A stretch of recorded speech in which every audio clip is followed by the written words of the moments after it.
ಇಂಥದ್ದೊಂದು ವಿಡಿಯೋ ಮಾಡ್ತೀನಿ ಅಂತ ನಾನು ಯಾವತ್ತೂ ಅನ್ಕೊಂಡಿರ್ಲಿಲ್ಲ. ಗೊತ್ತಿಲ್ಲ ಏನಾಗ್ತಾ ಇದೆ ದೇಶದಲ್ಲಿ. ಈ ಅರಾಜಕತೆ, ಎಷ್ಟು ಕೆಟ್ಟವರಲ್ವ ನಾವು ಮೇಷ್ಟ್ರುಗಳು ಅನ್ಸುತ್ತೆ. ತಪ್ಪು ಹೇಳ್ಕೊಡ್ತೀವಿ ಪಾಠನ ಸ್ಕೂಲಲ್ಲಿ. ಪ್ರಜಾಪ್ರಭುತ್ವ, ಕ್ವಶನ್ ಮಾಡ್ಬೋದು, ನಮ್ಗೆ ಬೇಕಾಗಿರೋ ಹಕ್ಕುಗಳನ್ನ ಪಡ್ಕೋಬಹುದು ಅಂತ. ನಿಜವಾಗ್ಲೂ ದೇಶ ಹಂಗೆ ನಡೀತಿದ್ಯಾ? ಖಂಡಿತ ಇಲ್ಲ. ಯಕಶ್ಚಿತ್ ಒಂದು ಪದವಿ, ಒಂದು ಪೋಸ್ಟಿಗೋಸ್ಕರ ಒಂದು 10 ಮಕ್ಕಳನ್ನ ಕೊಂದು ಅವ್ರ ರಕ್ತದ ಮೇಲೆ ಸಾಮ್ರಾಜ್ಯ ಕಟ್ಟುವಷ್ಟು ವರ್ಸ್ಟ್ ಸ್ಟೇಟಲ್ಲಿ ಇದ್ದಾರ ನಮ್ಮ ಮಂತ್ರಿಗಳು ಅಂತ ಹೇಳಿ. ತಪ್ಪು ನಮ್ದೆ. ಚೆನ್ನಾಗಿ ಓದ್ಬಿಡು, ಡಾಕ್ಟರ್ ಆಗ್ಬಿಡು, ಇಂಜಿನಿಯರ್ ಆಗ್ಬಿಡು ಅಂತ ಇಲ್ದಿರೋ ಆಸೆಗಳನ್ನ ಹುಟ್ಟಿಸಿರ್ತೀವಿ ಮಕ್ಕಳು ತಲೆ ಒಳಗೆ. ನೀವು ನಂಬ್ತಿರೋ ಬಿಡ್ತಿರೋ, ವರ್ಷ ಪೂರ್ತಿ ನಾವು ನೋಡ್ತೀವಲ್ಲ ಮಕ್ಕಳಿಗೆ.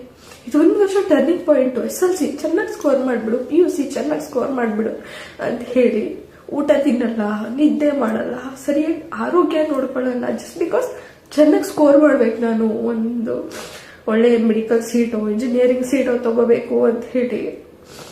ಏನ್ ಆಫ್ಟರ್ ಆಲ್ ಕೇಳ್ತಾ ಇರೋದಿಲ್ಲ. ಆದ್ರೂ ಏನು, ನೀವು ಮಾಡಿರೋ ಅನ್ಯಾಯಗಳಿಗೆ ಅಕೌಂಟಬಿಲಿಟಿ ತಗೊಳ್ಳಿ, ನೀವು ಮಾಡಿರೋ ಅನ್ಯಾಯಗಳಿಗೆ ಸರಿಯಾದ ಪರಿಹಾರ ಕೊಡಿ.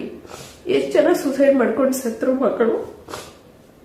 ವರ್ಷ ಪೂರ್ತಿ ಪಾಠ ಮಾಡಿರ್ತೀವಲ್ಲ, ನಮಗ್ ಗೊತ್ತು ಪ್ರತಿಯೊಂದು ಜೀವದ ಬೆಲೆ ಏನು ಅಂತ ಹೇಳಿ, ಅವ್ರ ಕನಸುಗಳೇನು, ಅವ್ರ ಆಸೆಗಳೇನು, ಏನೇನು ಆಸೆ ಕಟ್ಕೊಂಡಿರ್ತವೆ, ಎಷ್ಟು ಕಷ್ಟಪಟ್ಟಿರ್ತವೆ ವರ್ಷ ಪೂರ್ತಿ ಅಂತ ಹೇಳಿ.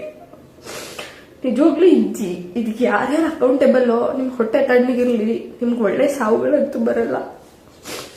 ಬಟ್ ಈ ತರ ಒಂದು ವಿದ್ಯಾರ್ಥಿಗಳ ಮೇಲೆ ನಾವು ಒಂದು ಏಟ್ ಹೊಡೆದ್ರು ತಪ್ಪಾಯ್ತು ಕಣೋ, ಸಾರಿ ಕಣೋ, ಏನೋ ಕೋಪದಲ್ಲಿ ಹೊಡೆದ್ಬಿಟ್ಟೆ ಅಂತ ಕೇಳ್ತೀವಿ. ಹೋಗಿ ನೀವು ಹಿಂಗೆ ಸಾಯಿ ಮಟ್ಟ ಹೊಡಿಬೋದಾ, ರಕ್ತ ಬರೋ ಮಟ್ಟ ಹೊಡಿಬೋದಾ ನಂಗೆ ಗೊತ್ತಿಲ್ಲ.